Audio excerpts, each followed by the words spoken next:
쓰였던 모든 마음들을 다 떨쳐버리고 오직 말씀에 귀를 기울일 수 있도록 우리 심령을 주장하여 주옵소서. 예수님의 이름으로 간절히 기도 올리옵나이다. 아멘. 오늘도 주의 이름으로 환영하고 사랑하고 축복합니다. 아멘. 한 주간도 남다른 하나님의 은혜와 은총이 넘치기를 주의 이름으로 간절히 기도합니다. 아멘. 오래전에 제가 우리 목표자들끼리 선교회에서 작은 교회를 하나 개척하기 위해서 목사님들끼리 콘도에 모여서 기도하면서 상의한 적이 있었습니다. 골프장에 있는 콘도인데 거의 예배당도 있어서 같이 예배도 드리고 저녁에 들어와서 이렇게 단소도 하면서 기도도 하고 있는데 한 목사님이 이렇게 앉아 기타를 들고 노래를 부르기 시작합니다. 그런데 노래도 그렇고 가사말도 너무너무 좋아서 저는 복음성가인 줄 알았습니다. 근데 나중에 알고 보니까 그것은 복음성가가 아니라 일반 대중가였다고 합니다. 그런데 그 노래에 이런 뒷얘기가 있었습니다. 노사연이라는 가수가 부르는데 노사연이라는 가수는 크리스찬입니다. 그가 이 노래를 복음성가로 만들어서 부르려고 했는데 음반 제작사가 너무너무 좋다고 가사 몇 군데만 바꿔서 대중음반으로 내자고 해서 대중음반으로 음반을 냈습니다. 그랬더니 공전의 히트를 쳤습니다. 저 같은 사람도 가사 내용을 알 정도니 히트친 건 틀림이 없습니다. 근데 지금도 제가 기억하는 가사 두 가지 내용이 있습니다. 첫째, 우리의 만남은 우연이 아니라는 내용이었습니다. 사랑하는 성도 여러분, 우리가 살아가면서 우리 삶 속엔 절대로 우연은 있을 수 없습니다. 하나님의 섭리와 하나님의 계획과 하나님의 인도함에 이루어지는 것이 어쩌다 우연히 우리 삶 속에 결코 일어날 수가 없다는 사실입니다. 모르드게가 하만에 의해서 이제 내리면 장대에다가 목을 달게 됩니다. 근데 그날 밤에 이 아하수에로 왕이 잠이 오지 않습니다. 잠이 오지 않으면 목욕을 하든지 아니면 향초를 피워서 잠을 청해야 될 텐데 궁중 내시를 불러서 궁중 역사책을 읽으라고 합니다. 궁중 역사책을 읽으려고 내시가 책을 딱 갖고 와서 책을 딱 폈는데 어디가 나오냐면 모르드게가 그 왕의 생명을 구해준 장면이 나옵니다. 내일이면 모르드게가 죽어야 되는데 그날 밤에 왕이 잠이 오지 않고 또 책을 읽는데 궁중책을 읽어서 하필이면 모르드게가 왕을 도와준 내용이 기록된 그 책을 읽었다. 그게 우연이에요? 아닙니다. 하나님의 역사입니다. 그런데 이 하나님의 역사는 우연이라는 걸 통해서 어떻게 이루어진가 하냐면 우리가 기도할 때 이루어진다는 사실입니다. 우리가 기도할 때 그것이 우연인 것 같지만 아니요, 하나님께서 나의 기도를 들으시고 그렇게 우연인 것처럼 하나님의 섭리와 계획 속에 인도하셨다는 사실입니다. 우린 그걸 꼭 기억해야 할 것입니다. 근데 중요한 사실이 하나 있습니다. 우리가 우연히 어떤 사람을 만났습니다. 어떤 사건을 만났습니다. 근데 그 사람은 나한테 꼭 필요한 사람입니다. 그 사건 내게 대단히 유익한 사건입니다. 그런데 그 사건을, 그 사람을 내 중심으로 해석해서는 안 된다는 겁니다. 하나님의 시선, 하나님께서 어떤 의도로 그 사람을 통해서, 그 사건을 통해서 어떤 것을 깨닫게 하기 위해서 어떤 일을 성취하시려고 만나게 하셨고 그 일을 일어나게 하셨는지를 기억해야 된다는 겁니다. 요나가 하나님께서 느느웨로 가라고 그랬는데 느느웨 가기 싫어서 부두로 나왔습니다. 근데 마침 다시스로 가는 배가 있습니다. 그러니까 자기가 생각할 때 느느웨 가기 싫으니까 마침 우연히 출발하게 된 그 다시스로 가는 배를 타서 결국 풍랑을 만나 물고기 뱃속에 3일간 고생한 얘기는 우리는 너무도 잘 알고 있습니다. 그러므로 내가 만난 우연한 사람, 내게 부여된 우연한 사건들을 내 중심이 아니라 하나님의 시선으로 보고 하나님의 시선으로 해석할 수 있는 은혜가 있길 주의 이름으로 소원합니다. 아멘. 또 하나 남는 가설은 이런 가설입니다. 우리는 늙어가는 것이 아니라 익어가는 것입니다. 여러분, 익어가는 것과 늙어가는 것은 참 차이가 있습니다. 늙어가는 것은 추하지만 익어가는 것은 아름답습니다. 익어가는 것은 열매를 맺게 되어 있기 때문에 그렇습니다. 그래서 익어가는 것은 매력적인 것입니다. 사랑하는 성도 여러분, 우리 신앙도 점점점 오래하면 할수록 그냥 신앙이 늙어가는 것이 아니라 신앙이 익어가게 되시기를 주의 이름으로 소원합니다. 아멘. 신앙이 익어간다는 것, 내가 열매를 맺는 삶을 산다는 것은 매력적인 그리스도인이 되는 겁니다. 내가 매력적인 그리스도인이 되지 않는 한 절대로 나는 나의 주변 사람들을 하나님 나라 백성으로 만들 수가 없습니다. 당신을 보니까 정말로 하나님이 살아계신 것 같습니다. 당신을 보니까 정말로 그리스도는 살아계신 것 같습니다. 당신 같다면 나도 예수를 믿고 싶습니다. 이런 소리를 듣는 사람이 매력적인 사람입니다. 이런 사람이 익어가는 사람인 줄 믿습니다. 당신이 믿는 예수는 난 믿기 싫겠어. 이런 저는 신앙생활을 아무리 오래 해도 늙어가는 것이지 익어가는 것은 아닙니다. 근데 우리가 신앙생활을 하면서 이렇게 열매를 맺고 익어가는 데 있어 가장 나타나는 첫 번째 증상이 뭐냐면 기뻐한다는 겁니다. 여러분, 삶은 정말 고달프고 힘들고 팍팍하다 그래요. 매일매일 힘듭니다. 근데 매일매일 힘든 이 세상의 삶 속에서 우리가 기쁨을 만끽할 수 있는 방법은 어떤 것이 있는가? 그것은 바로 기도입니다. 기도가 우리에게 주는 그 기쁨의 종류는 여러 가지가 있겠습니다만 한 두 가지만 설명해 보면, 첫 번째, 기도는 하나님의 영광을 보기 때문에 우리는 기도하면 기쁨의 삶을 살 수가 있어지게 되는 겁니다. 여러분, 우리가 육신의 눈을 뜨면 세상 것 다 볼 수 있습니다. 그런데 육신의 눈을 뜨고는 기도할 수는 없습니다. 내가 육신의 눈을 감는다는 것은 세상 걸 보지 않겠다는 겁니다. 육신의 눈을 감고 영적의 눈을 뜨고 믿음의 눈으로 주 예수 그리스도의 이름을 부르며 스테반처럼 하나님 우편에 있는 예수님을 환상으로 볼 수는 없지만 예수님께서 지금 나에게 가장 가까이 계시며 그분이 나를 안아주시며 그분이 나를 만져주신다는 사실을 아는 것, 이것이 바로 하나님의 영광을 보는 겁니다. 사랑하는 성도 여러분, 기도할 때마다 정말 육신의 눈을 감고 영적인 눈이 열려져서 내 곁에서 나를 그렇게 사랑하시고 나를 끔찍이 좋아하시는 하나님이 가까이 계시고 나를 좀 위로하고 나를 만져주신다는 하나님의 영광을 볼 수 있는 은혜가 있게 주의 이름으로 소원합니다. 그러면 예수님께서 야고보와 요한과 베드로를 데리고서 산에 올라갔다가 그 야고보와 요한과 베드로는 예수님의 영광을 보았습니다. 이사야는 성전에서 기도하다가 하나님의 영광을 보았습니다. 기도할 때 하나님의 영광을 볼 수 있게 기도하는 사람은 늘 기쁨이 충만하게 되어지는 겁니다.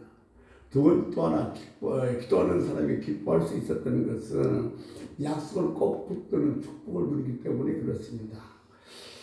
믿고 구하면 하나님께서 약속하신 것을 주신다는 것을 내가 직접 체험해서 그것을 확신할 수 있기 때문에 우리는 기뻐할 수 있다는 겁니다. 내 손에 지금 떡이 없습니다. 근데 주님께서 말씀하셨습니다. 구하라 그러면 받으리라. 그 말씀 믿고 내가 기도했더니 내 손에 없던 떡이 주어졌다. 하나님 말씀을 구하면 주신다는 그 말씀을 확실하게 되기 때문에 우리는 기도할 때 기뻐할 수 있게 되어진다는 겁니다. 믿고 확신하니까 기쁨이 생기는 겁니다. 그래서 주님께서 뭐라고 말씀하시냐면 누가복음 16장 24절 말씀에 이렇게 말씀하고 계십니다. 구하라 그리하면 받으리니 너희 기쁨이 충만하리라. 아멘. 그러니까 여러분, 기도할 때 정말로 우리는 기쁨을 느낄 수가 있습니다.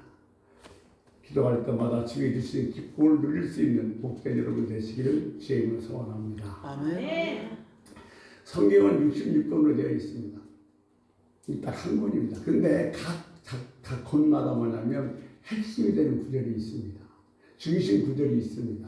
예를 들면 요한복음은 어떤 것이 중심 구절인가 하면 요한복음 3장 16절입니다. 하나님께서 세상을 이처럼 사랑하자 독생자를 주셨으니 이는 믿는 자마다 멸망치 않고 구원을 받게 하려 함이라고 되어 있습니다.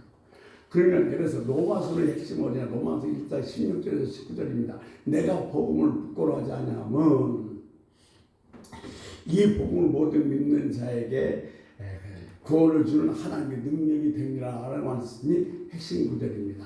빌립보서의 핵심 구절은 빌립보서 4장 13절 말씀입니다. 내게 능력 주는 자 안에서 내가 뭐든지 할 수 있느니라. 오늘 누가복음 핵심은 누가복음 19장 10절 말씀이 핵심의 말씀입니다. 인자가 온 것은 잃어버린 자를 찾아 구원하려 함이라고 그랬습니다. 여기서 인자라는 것은 예수님의 별명이라고 생각하시면 됩니다. 이게 예수님이 이 땅에 오신 것은 잃어버린 자를 찾아 구원하기 위해서 오셨다는 겁니다. 지금 누가복음에는 네 가지 특징이 있는데 첫 번째 누가는 이 예수님을 어떤 예수님을 강조하고 있냐면 잃어버린 자를 찾는 예수님을 강조하고 있습니다. 그래서 누가복음에 보면 잃어버린 자의 비유가 대해서 상당히 많이 나와 있습니다. 여러분 우리 기독교의 특징은 바로 잃어버린 자에게 시선을 두는 겁니다. 잃어버린 자, 상처받은 자, 버림받은 자, 바닥에 있는 자에게 시선을 두는 것이 우리 기독교 복음의 시선인 줄 믿습니다. 사랑하는 성도 여러분, 주님께서 잃어버린 자에게 관심을 가지셨다면 우리도 마찬가지입니다. 우리 시선은 늘 잃어버린 자, 없는 자, 힘든 자, 괴로운 자에게, 버림받은 자에게 관심을 가져야 될 줄로 믿습니다. 높은 자, 내게 얼마나 이익이 있는가, 내가 어떻게 나에게 덕을 볼 수 있는가가 아니라 내가 어떻게 하면 도울 수 있을까? 어떻게 하면 내가 그 사람에게 위로가 될 수 있을까? 그는 잃어버린 자에게 여러분의 시선을 훨씬 더 많이 두시기를 주의 이름으로 부탁을 드립니다. 아멘. 누가복음 15장 1절 7절 말씀 보면 잃어버린 양 한 마리 비유가 나옵니다. 누가복음 10장 26절에서 37절 말씀 보면 선한 사마리아 비유가 나옵니다. 누가복음 19장 11절에서 27절 말씀 보면 잃어버린 열 문화 비유가 나옵니다. 계속해서 지금 누가는 잃어버린 것에 대해서 이야기하면서 예수님이 이 땅에 오신 목적은 바로 잃어버린 자를 찾으러 오셨다는 것을 우리들에게 강조해 주고 있습니다. 여러분들 잘 알고 계시겠습니다만 누가복음 19장 1절에 보면 삭개오 여우가 나옵니다. 삭개오는 세리입니다. 그 당시에 모든 사람들한테 멸시받고 정말 손가락질 당하는 그런 상처받은 사람인데 주님께서는 그를 찾아가고 그의 집에 유하면서 그를 변화시켰다는 사실 너무도 우리는 잘 알고 있습니다. 주님이 잃어버린 자에게 관심이 갖고 계시고 주님은 잃어버린 자에게 시선을 두고 계셨다면 저와 여러분들 시선도 역시 잃어버린 자에게 있어야 될 줄로 믿습니다. 첫 번째 주님께서는 잃어버린 자를 찾는다는 것을 누가가 강조하고 있고 두 번째 누가가 의사입니다. 의사에게 누가복음에서는 병 고치는 예가 상당히 많이 나옵니다. 그 더군다나 누가는 의사이기 때문에 그냥 병 고치는 것이 아니라 어떤 병을 고치셨다고 병명까지 얘기하면서 병 고치는 예를 누가는 많이 기록해 놓고 있습니다. 그래서 누가가 두 번째 누가복음에서 강조하는 예수 그리스도는 병 고치는 예수님이십니다. 여러분 주님께서는요 전도하셨고 가르치셨고 병 고치셨습니다. 주님의 사역은 이 세 가지였습니다. 전도하시고 가르치고 병 고치시고 주님께서의 12제자 70인 제자를 보내면서도 잃어버린 자를 향해서 보내셨고 그를 가르치라고 그랬고 병 고치는 능력을 주셨습니다. 여러분을 한번 여쭤보겠습니다. 지금 내가 병에 있습니다. 몸이 불편합니다. 내가 낫고 싶어하는 마음이 강하겠습니까? 아니면 주님께서 고쳐주고 싶어하는 마음이 강하겠습니까? 어느 게 더 강할 것 같아요? 여러분 안타깝게도요 내가 낫고 싶어하는 마음보다도 주님께서 고쳐주고 싶어하는 마음이 훨씬 더 강하다는 거예요. 그런데 주님은 왜 나를 병을 고쳐주지 않으시지? 한번 깊이 생각해 볼 필요가 있는 겁니다. 여러분 정말 내가 주님 앞에 병 고치를 받기 원한다면 주님이 병 고치는 사람은 한결같이 다 주님을 따르는 사람이 됐습니다. 그러니까 내가 지금 제일 먼저 주님 앞에서 병 고침을 받기 원하면 나 같은 거 구원해 준 거에 대한 감사가 있어야 됩니다. 여러분 정말 중요합니다. 우리가 예수 믿어도 그만 안 믿어도 그만이 아니라 정말로 죽은 다음에 반드시 심판이 있는데 저 영원한 영원히 지옥에서 지금 고통받는 그것이 얼마나 안타까운 일입니까? 그런데 나의 의지와 스스로 하나님께서 나를 구원해서 구원 백성 삼아주셔서 영원한 천국 백성을 삼아주셨으니 하나님 나 같은 거 구원해 주니까 정말로 감사합니다. 그 구원의 은혜에 내가 보답하기 위해서 내 병 고쳐주면 주님을 위해서 애쓰며 일하겠습니다라고 고백할 수 있어야 됩니다. 그럴 때 주님의 치료의 은총이 우리에게 임한 줄로 믿습니다. 아멘. 여러분 제가 이렇게 기도해주다 보면 많은 사람들은 한결같이 이렇게 말합니다. 내가 병 고침 받으면 예수님을 위해서 일하겠다고요. 10사람 중에서 한 사람도 제대로 못 봤습니다. 제가 CBS에 소위 갈등 프로에 나가서 간증한 적이 있습니다. 근데 그러고 나서 얼마 있지 않아서 한 부부가 저희 교회를 찾아왔습니다. 찾아온 이유는 뭐냐면 남편이 술을 많이 먹었는데 술비수에 들어가서 이걸 쫓아달라는 겁니다. 목사님 그 프로그램에 나온 거 들어보니까 목사님한테 오면 기도받으면 나을 것 같아서 찾아왔다는 겁니다. 그런데 저희 교회는 묵을 수도 없으니까 다른 기도원에 가서 또 기도받으시면 괜찮습니다. 가시라고 그랬더니 그게 가까운 곳에 방은 없어서 일주일 내내 매일 아침 저녁을 나와서 기도를 받고 일주일 그러고 있다 주일날 예배를 드리고 기도받고서 갔습니다. 지방으로. 그런데 그가 떠나는 순간에 귀신은 나가버렸습니다. 술이 끝났습니다. 술귀신 나갔습니다. 그런데 뭐냐면 술을 끊고 나니까 이제는 심심하다고요. 사격춤 벽으로 가서요. 바람 나서요. 집 나가버렸대요. 야, 내가 안타까울 때는요. 정말 그럴 것 같지만 인간이라는 게 참 간사하거든요. 마음은 없어져 버려요. 그러니까 여러분 정말 내가 나으면 주님 위해서 간절히 일하겠습니다. 주님 감사합니다라는 마음을 갖고 주 앞에 엎드릴 때 치료하신 예수님 반드시 저와 여러분을 치료하실 줄 믿습니다. 아멘. 세 번째 이 누가복음의 특징은 뭐냐면 누가복음 1장과 2장에는 찬양이 네 군데가 나옵니다.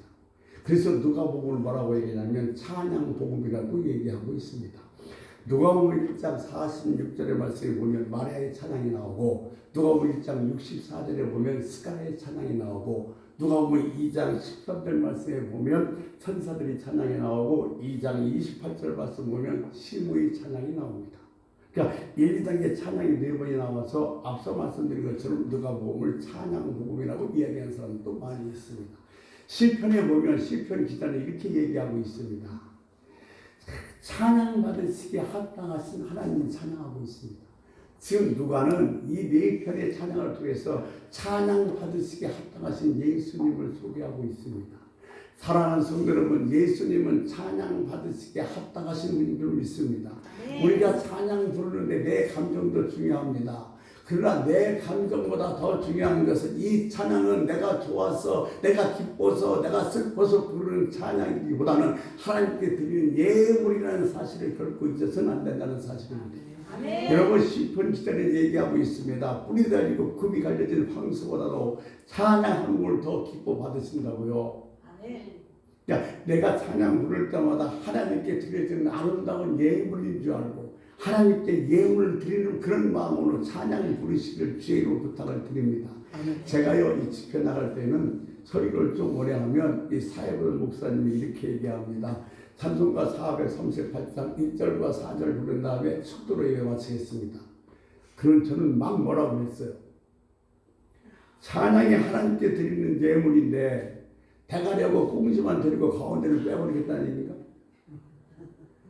아니 4절까지 부른다고 해서 5분이 더 걸려요. 10분이 더 걸려요. 찬양도 하나님께 예배드리는 아름다운 그 순서인데 예식그냥 같은 생각하니까 1절 4절 부르고 축복하자고 얘기하죠. 여러분이 기억하십시오. 예수님은 찬양 받으시기에 합당하신 분이십니다. 내가 부르는 찬양은 내 감정이 좋아서 내가 기분이 좋아서 부르는 찬양이기 전에 하나님께 드리는 예물임을 말입니다. 날마다 하나님께 아름다운 찬양 예물을 드릴 수 있는 복된 여러분 되시기를 주님을 축원합니다. 아멘. 네 번째, 이 누가복음의 특징에는 지금 기도하는 예수님을 누가는 강조하고 있습니다. 그 중에서 가장 대표적인 것이 누가복음 3장 21절의 말씀입니다. 누가복음 3장 21절 말씀을 같이 한번 읽어보도록 하겠습니다. 같이 읽습니다. 백성이 다 세례를 받을 때 예수도 세례를 받으시고 기도하실 때 하늘이 열리며. 이 똑같은 얘기가 마태복음 3장에 나와 있고 마가복음 1장에 나와 있습니다. 그런데 이 세 복음서에 똑같이 기록되어 있는데 나머지 마가복음과 마태복음은 기도하시다는 바가 없습니다. 세례하시고 올라올 때가 되지 기도하셨다는 얘기는 없습니다. 그만큼 지금 누가는 무엇을? 기도하는 예수님을 강조하고 있는 것입니다. 자, 예수님이 기도하셨을 때 하늘문이 열렸고 비둘기 같은 성령이 된 자였으며 내 사랑하는 아들이여 내 기뻐하는 자는 음성이 들렸습니다. 여러분, 예수님도 이것을 체험한 다음에 사역을 시작하셨습니다. 그러니까 예수님이 세례를 받으시고 하늘문이 열리시고 기도하실 때 하늘문이 열리시고 비둘기 같은 성령이 내려오고 내 사랑하는 아들이여 내 기뻐하는 아들 내가 너를 기뻐하노라는 음성을 들었습니다. 여러분, 특별한 경우에는 우리들이 듣기가 아니라 우리의 마음으로 하나님의 음성을 들을 수 있습니다. 사랑하는 주의 백성들이여, 여러분 정말로 하나님의 음성을 마음속으로 들을 수 있는 은혜가 있기를 주님을 축원합니다. 내가 하나님 앞에 섰을 때에 귀가 아니라 마음에 들리는 주의 음성을 들을 수 있는 영성이 있으시길 바랍니다. 아멘. 하늘문이 열리고, 이것이 기독교의 특징입니다. 하늘문을 열리는 데에서부터 복음은 시작됩니다. 예수님이 세례를 받으시고 기도하실 때 하늘문이 열렸습니다. 그리고 성령이 부대기같이 임했고 주의 음성이 들렸습니다. 여러분, 이런 은혜 저런 은혜 수없는 은혜 있습니다. 이런 은사 저런 은사 수없는 은사 있습니다. 그런데 은사에도 뭐니 해도 은사 중에 최고의 은사는 하늘의 영이 나와 함께하는 은사입니다.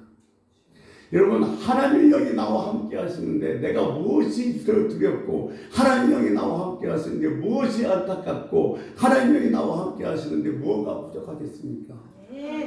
은혜 은사 중에 최고는 하나님의 영이 나와 함께 하시는 겁니다. 여러분의 가정에, 여러분의 직장에, 여러분의 자녀에, 여러분의 하나님의 영이 함께 하시기를 이 시간 주의 이름으로 간절히 축원합니다. 여러분, 내가 있는 곳에서 하나님의 영이 함께 하심을 날마다 느낄 수 있어야 됩니다. 하늘에서 음성이 들렸습니다. 내 사랑하는 자여, 내 기뻐하느니라. 근데 주님께서 뭐라고 말씀하시는 많은 사람들에게 이렇게 말씀하십니다. 귀 있는 자들은 들을지어다. 여러분, 귀 없어요? 다 귀 있어요. 근데 주님께서는 뭐라고 말씀하시냐면 귀 있는 자들은 들을지어다 그랬습니다. 지금 주님의 음성을 마음속으로 들을 수 있어야 됩니다. 때는 여러분 설교 들을 때 마음이 불편할 때도 있어요. 저거 나보고 오는 소리 아니야? 여러분, 근데 마음이 불편할수록 여러분 그것이 주님이 내게 주시는 음성으로 들을 수 있어야 됩니다. 사랑하는 성도 여러분, 귀 있는 자는 들을지어다. 여러분, 찬양 부르다 말씀을 듣다가 주의 음성을 들을 수 있는 은혜가 날마다 있기를 주의 이름으로 소원합니다. 밖에서 말씀드리면 눈이 있는 자는 볼지어다. 여러분, 이것을 영안이라고 얘기하죠. 여러분, 우리 육안이 열려서 여러분 보는 거 다 보는 것도 중요하지만 이 영안이 열려서 영적인 것을 볼 수 있어야 될 줄로 믿습니다. 잘 기가 막힌 것이 있어요. 우리는요, 눈에 보이는 것만 사실인 줄 압니다. 그렇지 않습니다. 눈에 보이지 않는 것이 진짜 사실입니다. 이걸 볼 수 있는 것이 영안인 줄로 믿습니다. 좋은 예를 하나 들어보면요, 이스라엘 백성들이 출애굽했습니다. 그래서 막 이제 가나안 땅에서 가는데 홍해가 앞을 가로막고 있고 파도는 넘실거리고 뒤에서는 누가 가냐면 애굽 군사가 따라오기 시작합니다. 추격했습니다. 그러자 이스라엘 백성들이 원망하고 불평하기 시작합니다. 그런데 딱 한 사람, 모세만 홍해가 갈라지면서 애굽 군사가 수장되는 모습을 볼 수 있었던 겁니다. 이것이 영안입니다. 여러분, 지금 내 눈에 보이는 것이 아니라 내 눈에 뒤에서 역사하고 있는 사단의 역사를 봐야 되는 거예요. 지금 나를 괴롭히고 나를 힘들게 하는 이 남편이 그런 것이 아니라 남편 뒤에서 역사하고 있는 사단을 볼 수 있어야 됩니다. 그래서 여러분, 남편을 미워하고 남편을 싫어하는 것이 아니라 남편 뒤에 있는 사단을 묶을 수 있어야 돼요. 이것이 바로 영적을 볼 수 있는 눈이 열린 사람인 줄로 믿습니다. 사랑하는 성도 여러분, 신앙의 세계는 아마추어가 아니라 프로가 돼야 됩니다. 내가 신앙생활하면서 여러분, 성령의 임재를 느끼지 못하고 성령의 음성을 듣지 못하면 소위 아마추어, 매일 뱅뱅뱅 제자지만 돌다 맙니다. 내가 성령의 임재를 느끼고 성령이 나와 함께하는 걸 느끼고 내가 하나님의 음성을 듣고 영적인 것을 볼 수 있을 때 내 신앙은 프로가 돼서 성장하는 것이지, 성령의 임재를 느끼지 못하고 주의 음성을 듣지 못하면 매일 제자리만 걸음만 할 수밖에 없다는 사실입니다. 예수님이 기도를 소개하면서 또 하나 누가복음 5장 15절에 보면 예수님이 병자들을 고치시고 500의 기적을 베푸시자 수많은 사람들이 예수님에게 모여들기 시작합니다. 심지어는 뭐라고 얘기하냐면, 야, 예수님이 임금감이다. 예수님은 임금 만들다고 얘기를 합니다. 그런데 예수님께서는 그들과 함께 연합하는 것이 아니라 뒤로 한 발 물러섰습니다. 누가복음 5장 16절에 보는 것이 바로 예수님의 모습입니다. 여러분, 우리는 이 모습을 배워야 됩니다. 또 우리는 이 모습을 마음속에 묵상해야 됩니다. 내게 화가 쏟아질 때, 내게 박수가 쏟아질 때, 많은 사람들의 칭찬이 쏟아질 때 우리는 거기에 연합하는 것이 아니라 뒤로 한 걸음 물러가 한적한 거리에서 기도하시라. 이 주님의 모습을 우리는 묵상할 수 있어야 된다니까요. 여러분, 잘 나갈 때 조심해야 돼요. 박수 있을 때, 환호성이 있을 때 여러분 뒤로 물러서서 다시 나를 되돌아볼 수 있는 그런 은혜가 있길 주님은 축원합니다. 요즘 성악 트로트 가수 때문에 뉴스가 좀 시끄럽습니다만 잘 나가다가 건방 떠니까 그런 거예요. 잘 나갈수록 정말 조심하고 좀 더 또 기도할 수 있어야 됩니다. 여러분 잊지 마십시오. 잘 될 겁니다. 여러분 좋아질 겁니다. 그런데 그때 뒤로 한 발 물러서 기도하는 예수님의 모습을 생각하고 그 예수님의 모습을 여러분 마음속에 담아 잘 될 때 기도하는 여러분 되시기를 주의 이름으로 축원합니다. 아멘. 또 누가복음 5장 16절의 말씀에 보면 또 기도하는 예수님을 누가는 이렇게 강조하고 있습니다. 예수님께서 밤새도록 기도하셨어요. 이게 밤새도록 기도하면서 뭐 하셨냐면 날의 세자 12사도를 세웠습니다. 그러니까 주님께서는 밤새도록 기도하면서 그냥 12사도를 세운 것이 아니라 기도하시고 세우셨어요. 여러분 중요한 일일수록 밤새도록 기도해야 됩니다. 여러분 중요한 일일수록 사단의 방해가 더 심합니다. 지금 누가는 기도하는 예수님을 강조하면서 오늘 그 얘기하고 있는 거예요. 주님도 제자를 세울 때 밤새도록 기도하면서 12제자를 세웠다.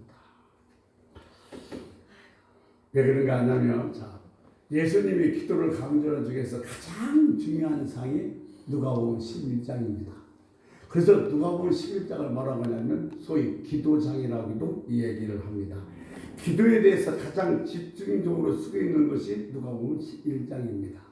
누가복음 11장 1절에 보면 예수님께서요 한 곳에서 기도하시고 도와치며 제자 하나가 와서 예수님에게 이렇게 얘기합니다. 세례 요한이 자기 제자들에게 기도를 가르쳐 줬던 것처럼 우리들에게도 기도를 가르쳐 주십시오라고 얘기합니다.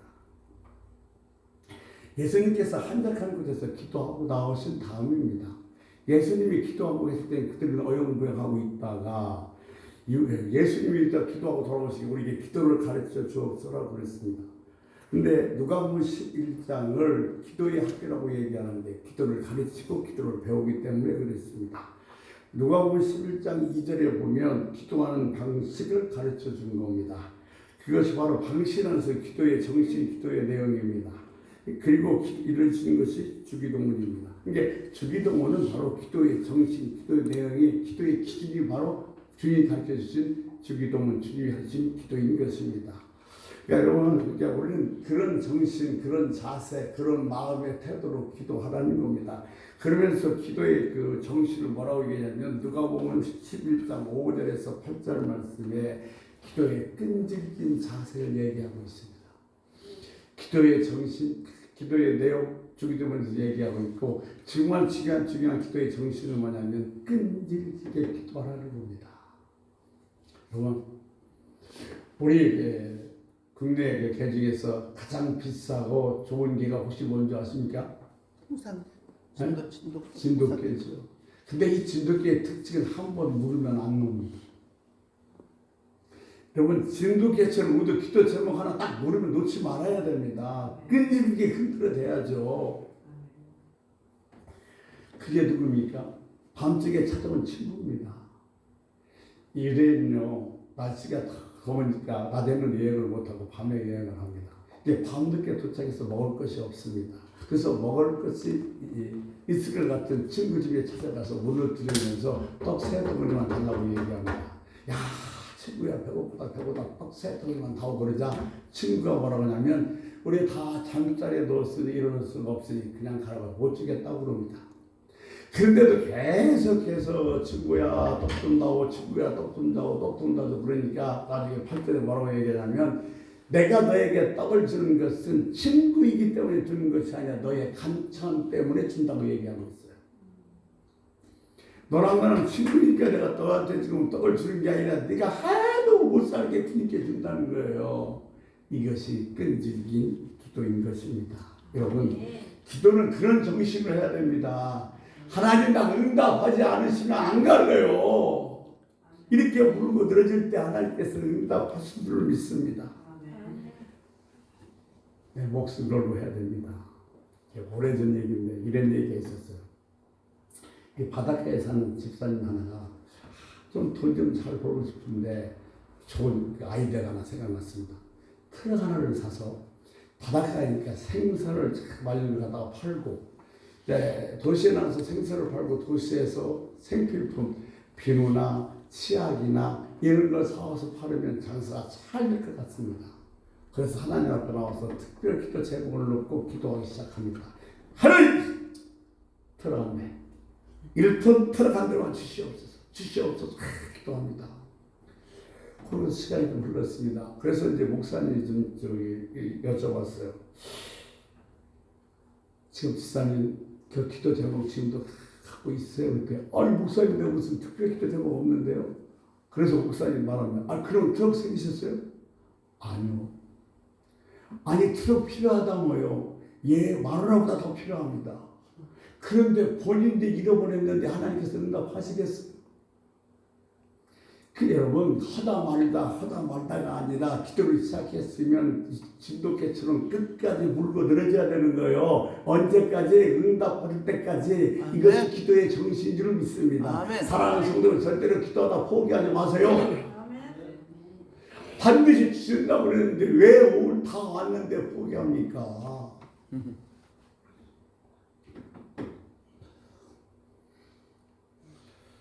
그래서 오늘 누가복음 11장 9절에 이렇게 말씀했어요. 주님 뭐라고 말씀하셔요? 구하라 하면 내가 줄 것이요. 찾으라 그러면 너희가 찾아낼 것이요. 문을 두드리라 그러면 문이 열릴 것이다. 이제 10절 이어서 뭐라고 얘기합니까? 구하는 이는 받을 것이요. 찾는 이는 찾아질 것이요. 두드리라 열릴 것이다. 그런데 뒤집어 생각해 보면 구하지 않으면 얻을 수 없고 찾지 않으면 찾을 수 없고 두드리지 않으면 열리지 않는다는 겁니다. 엠브라트라는 사람이 여기를 성경 그림을 그렸습니다. 예수님께서 문 밖에서 문을 두드리고 있는데 그 문 밖에는 문고리가 없어요. 주님이 문을 열고 들어가고 싶어도 문고리가 없으니까 열 수가 없습니다. 내가 구하지 않으면 주님을 주고 싶어도 못 줘요. 내가 찾지 않으면 주님을 찾아주게 해주고 싶어도 못해요. 내가 두드리지 않으면 절대로 주님을 열어주고 싶어도 못 열신다는 사실입니다. 주님을 주시려고 준비했는데 우리가 열지 않으면 이거 얼마나 안타까운 일이에요. 주님을 주시려고 다 준비했어요. 그래 조금만 한 번만 더 조금만 더 기다려. 그러면 주시려고 그러는데 주려고 보니까 가고 없어.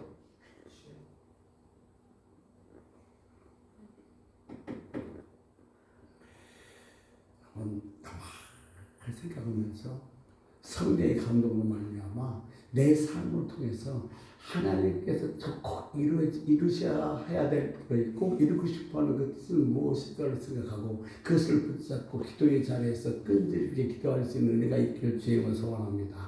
자, 오늘 기도의 결론은 무엇이냐? 누가복음 11장 13절 말씀인데 여러분 이 말씀에 확신을 가지시기 바랍니다. 누가복음 11장 13절 말씀을 같이 한번 읽겠습니다. 같이 읽습니다. 너희가 악할지라도 좋은 것을 자식에게 줄 줄 알거든 하물며 너희 하나님 아버지께서 구하는 자에게 성령을 주시지 않겠느냐 하시니라. 아멘 아멘. 자식이 시원찮아도 자식에게 좋은 걸 줄 줄 알고만 하물며 이거는 두말하면 잔소리라는 겁니다.